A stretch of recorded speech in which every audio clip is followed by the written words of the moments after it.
This week's show marks the 200th episode of NPS Now. Since the very first show aired on October 22, 2012, we've had the opportunity to feature dozens of stories highlighting special events, teaching and learning opportunities, state championships, community involvement, and numerous achievements by our students and staff. We've spoken with the Governor of Virginia, the State Superintendent of Schools, the Mayor of the City of Norfolk, our Superintendent, a variety of athletes, educators, and of course, our students. Our goal has always been, and always will be, to tell the story of Norfolk Public Schools. So thank you for watching, and we look forward to continuing to tell our story on NPS Now.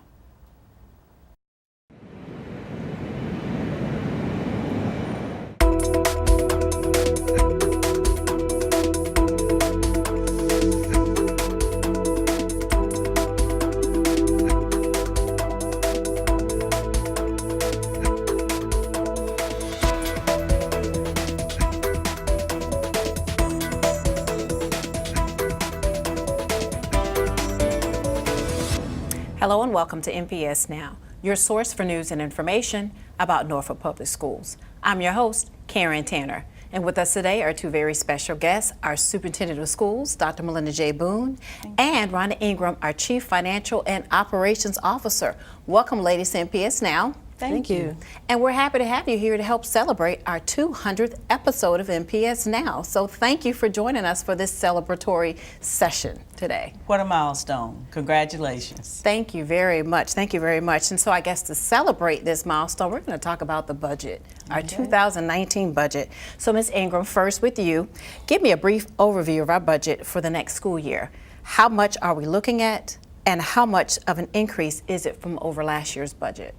We're looking at or proposing to City Council that our full budget for next year would be $329.5 million, which is a $4.2 million increase over the current year's budget, or 1.3% increase. Okay, so where do the funds come from, and how do we spend these funds? The bulk of our funds come from state funding, which is about 58.9% or 5%. We get approximately 39% from the city, and the rest is from federal or local dollars. And those funds are used to cover the operations of the entire division. 85% of our budget is compensation for our teachers and employees, and the other 15% goes towards, if you can imagine, the operation of the entire district. The utilities, the fuel costs, the supplies, everything else is only 15% of our budget. Wow. And so, Dr. Boone, what are some of the important items that are going to be funded in this budget, and why is it important that these items are budgeted for and funded? As Ms. Ingram stated, we are a people-intensive organization and industry, and that's what you would expect in education. The majority of the funds that we're asking for in this new budget are to support the second phase of our pay and compensation study that we presented to the school board in December of 2016. Last year, we were able to implement a step adjustment for our salary schedules, moving from 26 to 30 steps, and to begin the process of eliminating some compression that was happening in the first 10 years of a person's employment. So this budget for next year that we are requesting, we requested the board to consider, and the board now has adopted with a couple of adjustments. That is what the school board is asking the city for. The largest piece of that increase goes to taking care of our people. There is a true and validated and verified teacher shortage across this nation. Today, we have 50 long-term subs in our schools, and it's because of the lack of teachers that are qualified. It's important for us then to focus on not only recruiting highly qualified and effective teachers, but also retaining those folks that we have in place, because there is a real shortage out there. Former State Superintendent Steve Staples released a report last fall that indicated what the shortage looks like statewide and what it looks like by superintendent's region. In Region 2, where Norfolk is a part of, Elementary school shortage, teacher shortage, is our largest shortage area. 44 of those 50 vacancies are at the elementary level. So that's a real piece. The other area that we've included that's something potentially new along it as it relates to the salary piece, again, moving and making adjustments in the salaries for our bus drivers, because that's another critical shortage area. And then beginning to make sure that our employees who are successful each year with their performance are able to begin to move on some steps where we had not had any step movements for many, many years. And thinking of something new, as you mentioned, your district leadership team, DLT, they met and you came across a new budgeting planning process. Kind of tell us about that process and why was it important?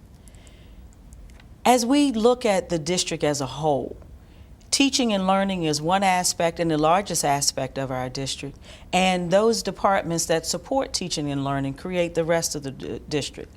In our district leadership team, we bring both academic affairs or teaching and learning and operational support departments to the table so that we can move forward with our theory of action of what it takes for us to be a high-performing organization and to address the needs of every student, every school, every classroom, every day. This year, in addition to the district leadership team being part of the discussions around the work, we actually were led through a process by Pearl Tao, our budgeting director, to look at what were some of the high-profile requests that had come. And we worked through those to say, what should we include in the budget and what shouldn't we include? Didn't mean that those that weren't included weren't important, but now as a leadership team, when we're looking at the district as a whole and what are the strategic actions that we're taking to drive progress, we made some decisions, and those were the items that made it to the full budgeting table. So it was exciting to see the leadership growth within the district leadership team, and yet to see how we're all focused on accomplishing the same goals. And Rhonda, how did this help you with planning and getting our budget together this year? Well, knowing what the priorities are help. And this budget is really a springboard from last year's budget, because we started some programs like in phase 1 with the comp study. We also had information in there, chart funding for alternative services and different things. So we continued that in this year's budget. So having that planning session and that focus really helped the division to come together, like Dr. Boone said, as a team. Oftentimes when you do exercises like that, people are very siloed, what's best for my area, but we didn't see that this year. We saw the leadership team coming together and said, what is best for the children of Norfolk, which was very exciting. And this has been touted as a pretty conservative budget, which you have a no growth one. So why did you choose to go this route this year? Well, circumstances dictate that as the district's leader, that as district CEO, that I have to pay attention to what are possible revenue streams and what's happening in the economy, as well as what's happening local, state, and federal as it relates to education funding. We see very clearly that the state's proposed funding for public education, which at this point we do not have a state-approved budget yet. The General Assembly adjourned and they have to come back to address the budget. But that budget does not include significant growth in educational funding that would positively impact Norfolk Public Schools. So I have to pay attention to that. I also have to pay attention to what the general revenue growth is in the tax base and other areas as it relates to the city. Because again, everything that we didn't include in that budget plus more were very worthy activities. But I have to focus and be a good steward of the funds and say, yes, this is what we need at this moment in time, and it may look differently going forward. And so then there was the uncertainty at the federal level with our federal grants.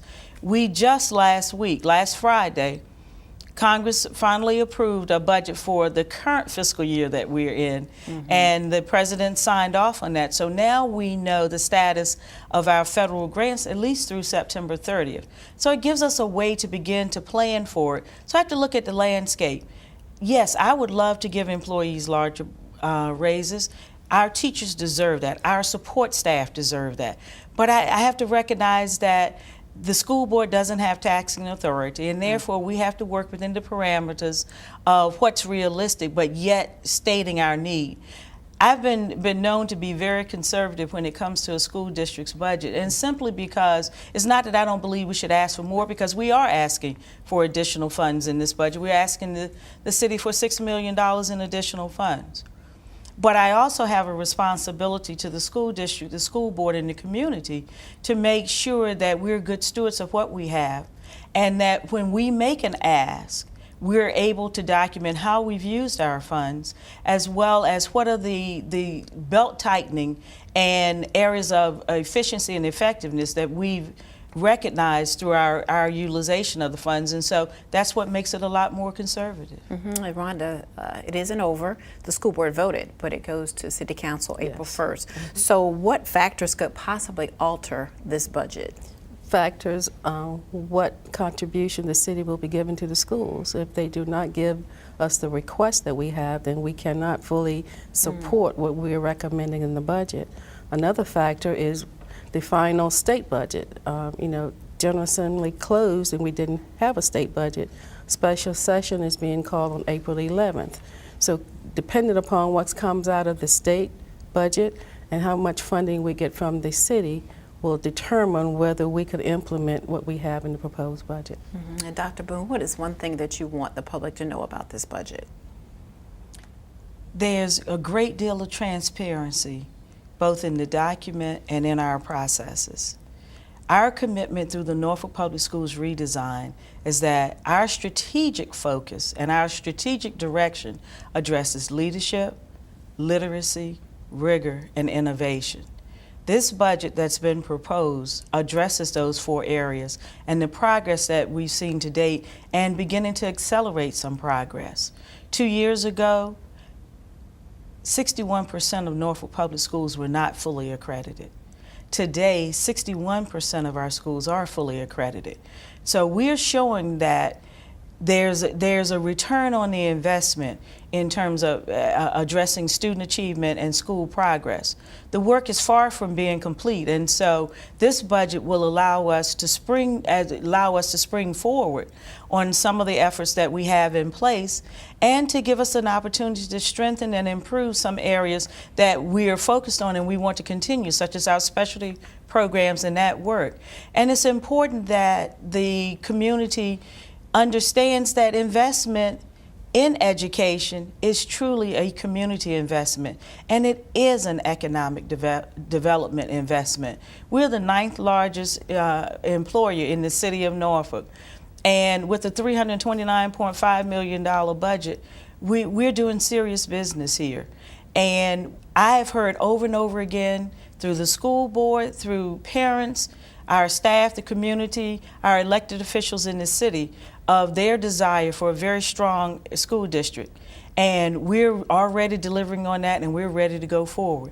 This support is critical to our next improvements. Exactly. Thank you both for coming on the show today and talking about our budget and more extensively outside of even having the public hearing. So thank you both for coming on the show. Thank you for having us. And we want you to stay tuned for more NPS Now.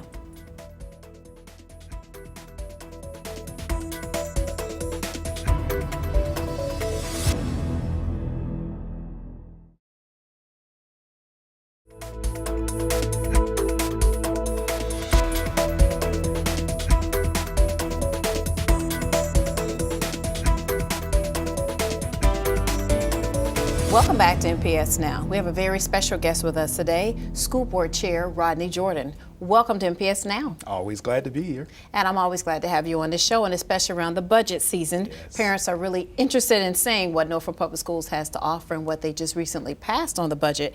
So we talked with Dr. Boone and Rhonda Ingram recently about the budget. And so overall, how do you feel the administration did with the budget this year? Well, I feel they've done what the board has asked them to do. Over the last few years, we've really focused as a board trying to make sure that we're tying our budget and finances to our academic and our overall NPS redesign, as Dr. Boone would describe it. So I think they did a very good job of aligning the goals and outcomes that we've set in the board's accountability plan what Dr. Boone and her team has established as part of the redesign, and what we hear from the public in terms of the ongoing needs of the division. So was there anything in the budget that surprised you this go around? Not really. What the administration put forward, and again, we're in that process where the superintendent presents a budget to the board. The board then ultimately, decides on what the school board request is going to be that we send over to council. But if you actually look at the cycle, we really started this budget process from the moment we submitted our request last year. So if the public were to follow our work sessions throughout the year, look at some of the studies and evaluations that we've done, for example, looking at the pay and comp study, looking at alternative education, looking at the comprehensive technical education school, looking at accountability around academic outcomes, you would actually see that this is just a culminating moment of work that we've been doing all year. So no, I wasn't surprised by anything that the administration put forward. Of course, as a board, we've come back and added a couple of items. We added once again this year GPS on the buses, and then we also added a position for a wellness coordinator. Right. So some parents might be very happy about that. They can be in touch and know where their children are at all times on our buses. Well, all of that still is dependent upon getting the funding. As part of this budget, we are making a request. As you know, school boards in Virginia don't have any authority to tax or raise revenue on our own. So we are dependent upon the federal, the state, and the local government to provide us with the resources. So just as we made a request last year that had some items in it, if we're successful and we end up with a fully funded budget, then the public knows right now what we intend to implement. If for some reason we find that we receive less than that, then we come right back and have to make some decisions on what we prioritize. And if we're fortunate and get more than what we requested, we would be doing the same thing. So really, this is just one step in the process. And ultimately, by May and June, we'll really know what it is that the school will fund in terms of this upcoming fiscal year. So how are the school board's goals met within this budget? Well, so it's ongoing. I said as part of the discussion, and we talked about it as a board, there's a tendency, because we're required to go through this annual process, to look at things in an annual chunk of time. But actually, this is an ongoing process, as I mentioned earlier. So what you're seeing is ongoing phasing. So for example, we talk about a goal of being able to be competitive in the environment. So in the budget, there's another step forward in trying to make sure that we're placing all of our employees on the correct scale. We have 42 vacancies where it comes to school bus drivers. So you'll find in the budget additional support so that we can provide competitive salaries for bus drivers. You'll find in the budget ongoing work, whether it's making sure that we are supporting the individuals that are in the classroom every day, making sure the principals have the resources that they need. But we are still recovering from the Great Recession, where we saw Norfolk Public Schools and many other divisions around the Commonwealth lose hundreds of staff persons and delay all kinds of efforts in terms of maintenance and construction and other things, as a result of the Great Recession. So in one sense, we are still trying to climb out of the Great Recession, but fortunately the school board, working with Dr. Boone, has also been very forward-thinking. So you see a mixture of that in this budget. So what stood out in this budget that the board wanted to make sure was fully funded? Well, again, we're continuing to phase in and provide support for our staff. The staff obviously make the difference in the classroom. So, I think that the work around the pay and comp study is critical, but all of it fits together. And it's hard to just pick out one little piece because it really is a puzzle. And I think if you look at some of the studies that were done in the past, as I came on the school board, there was a report by the Council of Great City Schools, and they admonished the board in the division for really creating these system of schools versus a school system. So I'm proud of the work that we've done as a board and that Dr. Boone has led to really get us back focused on the system as a whole and supporting a lot of the ongoing academic efforts that are there, while also looking at some of the capital and other needs we have in the division. So why did the board think this was the best course of action concerning this upcoming year's budget? Well, I mentioned earlier that we have this process. We've established our school board accountability system. We really are trying to respect the fact that the superintendent has a responsibility for the day-to-day administration, and it hears from her team, just like we hear from the public. So we work together as a team. That's our goal. The budget request is not perfect. There's always more that we could ask for. We know we have great needs, but we also have heard from the city manager about some of the constraints or restraints that they have on the city side. So in one sense, we've tried to be aggressive in terms of putting forward what we need in terms of our innovation and literacy and other initiatives that we focused on, but at the same time, be fiscally responsible enough to prioritize some efforts. So I think this is a good step forward. I think it's an opportunity for us to reach out again to the public and to the council and say, here's a small bite, yet a major step forward that we can all work around. And if we can demonstrate that we can provide support and outcomes based upon this step, then I think it provides a great launching pad for us as we move forward. Yeah, so how do you think this budget sets up Norfolk Public Schools for future success? Well, again, I think it continues our emphasis on taking care of our staff. What we did this year as part of the study that came out with the facilities, we put in there the needs in terms of maintenance for our facilities. As you probably know, at one time we would get about $3 million a year, got cut down to $2 million a year, but the study showed that we really need about $14 million a year just to maintain our facilities as they are today. So we've put that forward as part of that study so that the council and the public is aware of these ongoing needs. So both from the NPS redesign perspective, I think there are some positive investments there, and also from the school building, where we know that the climate of the building also impacts teaching and learning. We've also made a point to try to put forward those needs as well. Exactly. So thank you for coming on the show today to share the school board's perspective on this upcoming budget. Well, thank you very for having much. me. And we want you to stay tuned for more NPS Now.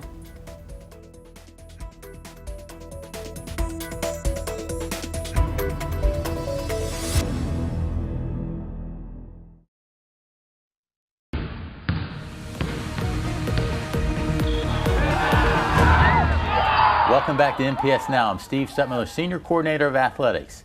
Today we have in the studio two special guests from Lake Taylor High School. We have Miss Allison Gardner, who is the head athletic trainer. Welcome. Thank you, Steve. And she has brought a player who she has rehabbed through an injury, Kalis Hunley. Welcome. Thank you.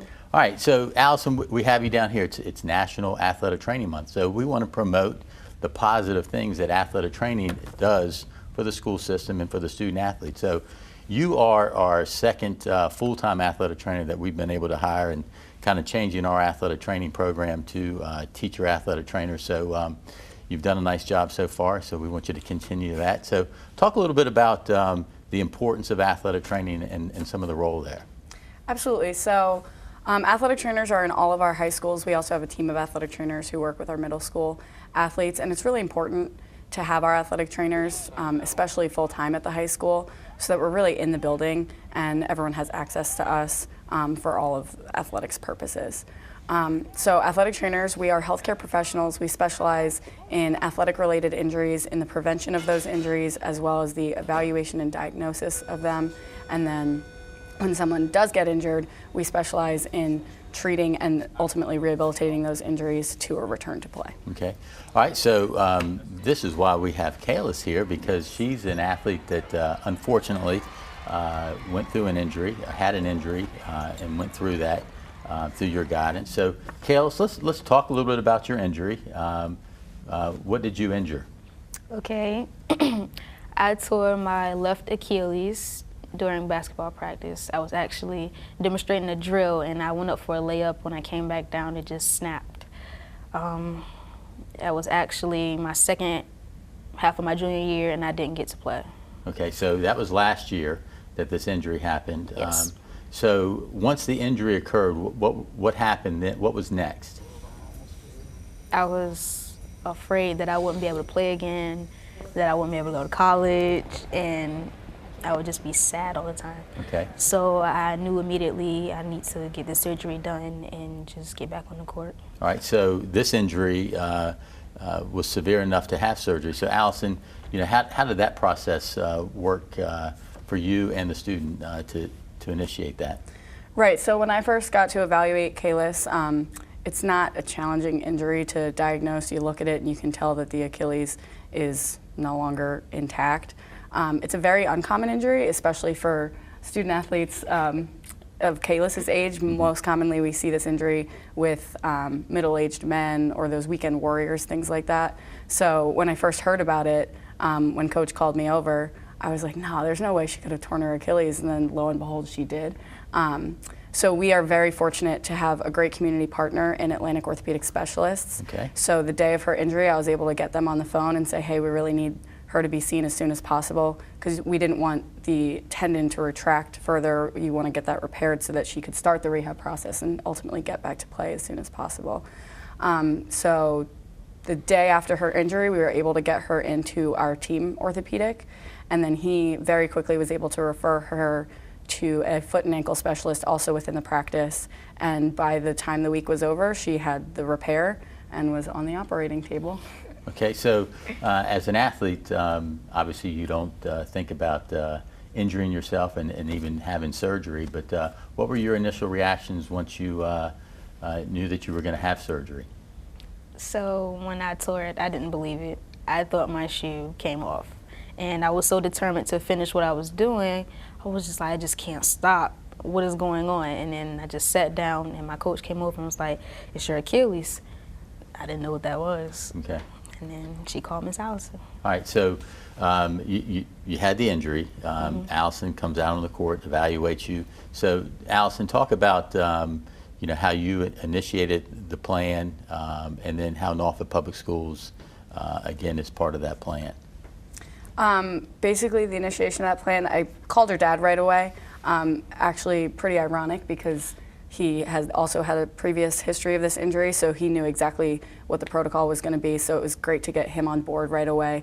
And he said, absolutely, let's get her into your doctors. We trust them. We know that you guys have a great team working for you. So then once we got that ball rolling, it was pretty easy to go from there. They got them right into the doctor. And then our physicians know us really well because of that community partnership. And so he even said to Kayla and her dad, hey, don't rush to physical therapy. You have an in-house athletic trainer who can do all of this rehabilitation with you, which is an excellent tool that we have available to all of our student athletes. For certain injuries, sometimes we still do work with some other practices when additional rehabilitation might be needed, and physical therapy definitely is a good outlet for that.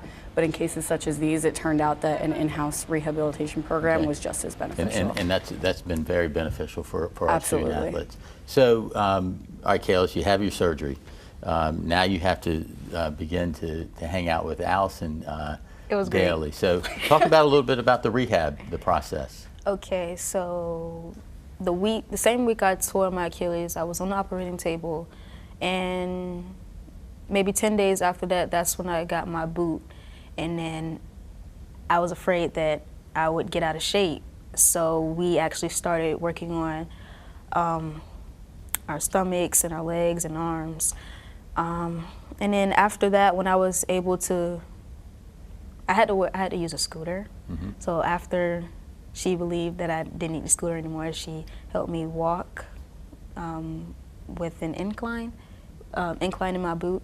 So I had to walk slowly, learn how to walk without my scooter and my crutches. Okay, so in this, you know, what is the typical time in terms of rehabbing, you know, from start to finish for an injury like this? Right, so I'd say typical return to play for an Achilles is you hope for about 6 months. Sometimes it goes up to about 8. And I'd say Kayla was back to play in 6, but still with working on that confidence and really getting back, we landed right around that 7-month mark. And it's just a progression that we use. So like she said, she started out completely non-weight bearing. She had to be on a scooter to make sure that we're protecting that injury and making sure that the sutures don't rip or anything along those lines. And then slowly we progress her. So she's in the boot and she has a heel lift. And then slowly we have to get her out of that heel lift and just walking in the boot, which was something she was very nervous about, but with encouragement we were able to get her through that. And then working on getting out of the boot, and something that was really important for us was getting her on a treadmill and teaching her how to walk again. So we did some gait analysis and we were able to kind of video that and she was able to watch it and be like, okay, this is where I'm walking wrong, or this is where I'm doing this. Okay. And all along the lines, we were working on her flexibility, her range of motion, and her strength to make sure that she got all of that back as well. Kalis is a dream to work with because she's one of the most compliant patients you'll ever have. I gave her any sort of task and she was like, all right, I'm on it. She's very goal-oriented. At those times when she was feeling nervous, it was like, okay, well, what do we want to get out of this? What is our next goal? So by setting short and long-term goals, which Kalis was very much a part of that, we were able to get through it pretty easily. So you sound like you were a great patient. Thank you.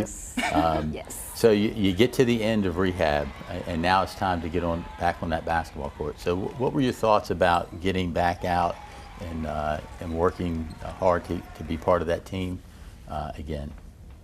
I don't think it was difficult for me to get back into the swing of things. When I actually stepped back on the court, it was like I never tore it. It never crossed my mind. Okay. I just kept doing what I was All right. doing. Well, obviously, you did a nice job with rehab because your team made a great run to the state finals. So congratulations with that. Thank you. All right. So Allison, time to promote athletic training to everybody, continuing to promote it. So what can you tell, and what would you like? What type of message would you like to get out to parents and students about the athletic trainers that work for Norfolk Public Schools?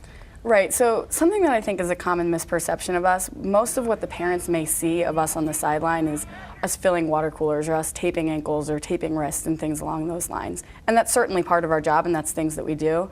But something that I really would like to promote and have parents really understand is that we are a well-rounded profession where we have a lot of those domains that we talked about, and we're able to do a lot of those things in-house. So when it comes to evaluating injuries, a lot of parents will kind of get nervous right along the lines when a student comes home and they say, Mom, Dad, I hurt myself, and they'll rush to the ER or something along those lines because they just don't know that we're here for that. So we can prevent a lot of those unnecessary emergency room visits by being able to evaluate those injuries first and say, hey, this is something that may warrant a referral to a doctor, and we can guide them in those right directions, or maybe this isn't something that needs to see a doctor and we can handle it right here. And then what we've talked a lot about here is that rehabilitation, that I think is something that people don't see a lot because they're not in the day-to-day aspect of our jobs and don't see it. But you don't always have to rush to that physical therapy referral. It ends up costing a lot of money for the insurance and a lot of co-pays, and we have that in every single one of our high school buildings. We have an athletic trainer who works there, whether it's one of the full-time athletic trainers or one of those athletic trainers who are hired through our community partners. All of our student athletes have access to high-quality care. Okay. Well, you've done an excellent job with that. All of our athletic trainers do a very nice job in terms of taking care of the student athlete, and that's the number one thing that is the reason why we're there. So continue this. We want to keep you around. Kalis, good luck in the future. All right, and thanks for being here. Thanks, Steve. All right. More NPS Now after this.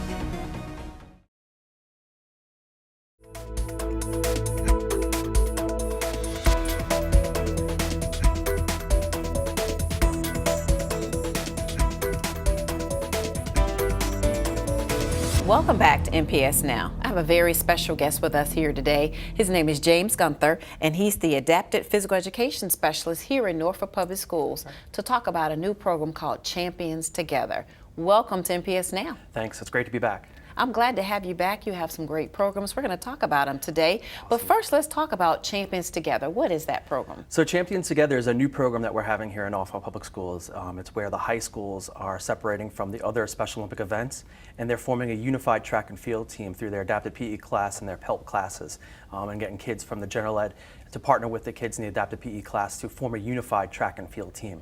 That sounds exciting. So what's the difference between the little feet meet and the big feet meet that you do? Well, there's a lot of differences in the programs. The Little Feet Meet is getting kids exposure, getting them to practice their sports skills and different activities and get involved in various things. As we move towards a Big Feet Meet, we have the activities where they're starting to get timed or measured, like the 50-yard dash or the softball throw, where we're trying to have them compete a little bit more against themselves. Now, the Champions Together program is going to be different from that in that we're going to be having a track and field meet. So we're going to have the schools versing each other's as well. So it's not going to be competing against yourself. You're also competing against Lake Taylor versus Booker T, Omori, Granby, and it's going to be a wonderful event. That sounds exciting because Little Feet Meet and Big Feet Meet has been great to watch every year at the, what is it, ODU? Yeah, ODU is with the Little Feet Meet, which is actually coming up too, so I'm excited about that one as well too. Yeah, so what age groups are competing and how are the students selected? So the age groups for the Champions Together is the high school kids only. The adaptive PE classes are typically 9th and 10th graders, and then the other students are in the general program, the PELT, which is either 11th or 12th grade, depending upon the elective that they have for that class, and they're going to come together and have this program. So we're gearing for the high schools only for this one program. And where is this going to be held? The first event is going to be held at Norview High School next Wednesday, the 28th, with a rain date on Thursday. We're going to start around 9:30, hopefully. If we start a little bit later, it's going to be okay. We're crossing our fingers that the weather holds out. Yes, please. So what's your favorite Champions Together event? My favorite event has got to be the 4x100. It's a relay race where we're going to have 2 students with disabilities and 2 students without disabilities competing on the same team against the other schools. So it's going to be action-packed. It's going to be great. The students are going to be putting their best effort in, and I think it's going to be a wonderful event as well because we'll have all the other schools around cheering for their school and school pride as they come across that finish line. What are some of the other activities that's going to be happening? So some of the other activities, we have the 400-meter dash, we have a 100-yard dash, we have a 25-meter assisted device wheelchair race as well. We have the shot put, and if the students can't do a shot put, they'll be engaged in a softball throw. We have the long jump, and we're also doing a turbo jav, which is like a javelin, but it's a little bit shorter and safer for students. So what's the goal of Champions Together, and what do you want students to walk away with this experience? Yeah, there's a couple different goals with this program. There's goals for the students with disabilities, there's goals for the students in the general setting. The goals for the student with the disabilities is really just to give them the confidence, the self-esteem that they can do, they're able to compete. Hopefully we can have some students who are performing real at high levels and they might want to try out for their school's track and field team. Now for the general ed student, the goal is to see that our students with special disabilities and special needs, they can compete, they can have fun. They're just like me and you. They have self-value, self-worth, and that we really want this general ed student to see that we can help them and they can be a part of our community, they can do, and then the ultimate goal of the program is to get the general ed student with the student with special need to become leaders in their community. Working together, partnering together and saying, hey, let's step up and make a difference in this society. And this is great. This is great. And sensitivity. Yes, absolutely. And that's part of the whole program is getting the sensitivity to say, hey, everyone has value. Everyone can do. Everyone can achieve something if we put our best foot forward. And it works for both ways. So prior to Champions Together, you held Choose to Include. Right. Program. So tell us about that program at the 5 high schools. So Choose to Include is a really great program that Special Olympics is getting behind. They're seeing that young people, and when I'm saying young people, high school, middle school, is starting to do positive things in the community with movements in different forms. So they're reaching out to the youth to try to get them to come together with students with disabilities, saying that, hey, they need to not just be a part of our school, they need to be a part of our sport teams, they need to be a part of our community.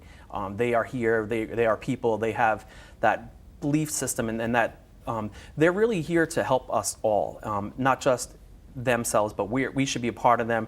We should be coming alongside of them and be friends and just have the unique relationships and the organic relationships that we have in society with our peers and friends as well too. How are students reacting to this relationship? Oh, it's been a great positive vibe so far. We've had a lot of great success with this program. It was really encouraging and great to see the high schools having this event. It really melted my heart yesterday seeing the different programs that went on and how they did it and how the students took that response to it and how people got behind, yes, I can do something like that with all the negative things going on in the world today. Right. This is something positive to stand behind, and I think that's what people want, and that's what I want, and I know that that's what our community needs. So how does Choose to Include relate to Champions Together? It relates in a couple different ways. One, it brings everyone together. It starts kicking off the awareness of, hey, there are kids with disabilities and special needs in our community. We can value them, we can respect them. They can look at the Champions Together program and the model. Here we come together working as one goal to try to compete, beat other high schools in their sporting event, so to speak, and just put our best foot forward, and that's what we want in life.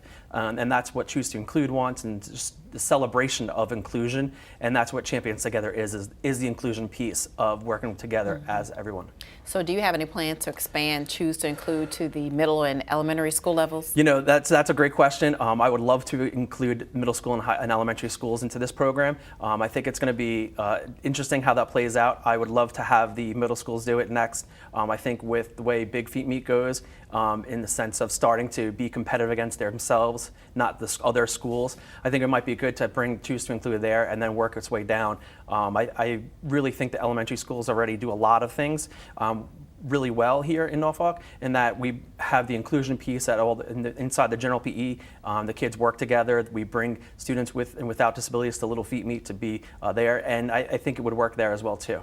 So when is Little Feet Meet again? Tell us that information. Little Feet Meet is its 9th year, and it's going on April 12th at ODU Field, the SB Ballard football field, and that's going to be then around 10 o'clock. I've been there like every year, but for our audience members who've never been, kind of explain what happens at Little Feet Meet. So Little Feet Meet was just an array of activities and sporting activities where students will compete in football throw, baseball throw, 50-yard dash, just to get them exposed and to the differentness of things, and really start to focus on sports skills and activities at different levels. Right. It's always an exciting time. It really is. I just appreciate the hard work that you do, and these are 4 great programs that you've brought to Norfolk Public Schools. So thank you for joining us and talking about them today. Thank you so much. And we want to thank you for watching NPS Now. It airs weekly on WNPS, Channel 47, or you can view us online at www.npsk12.com. If you have any great story ideas or information you'd like to share, email us at nps_news@npsk12.com. Again, we want to thank you for watching NPS Now.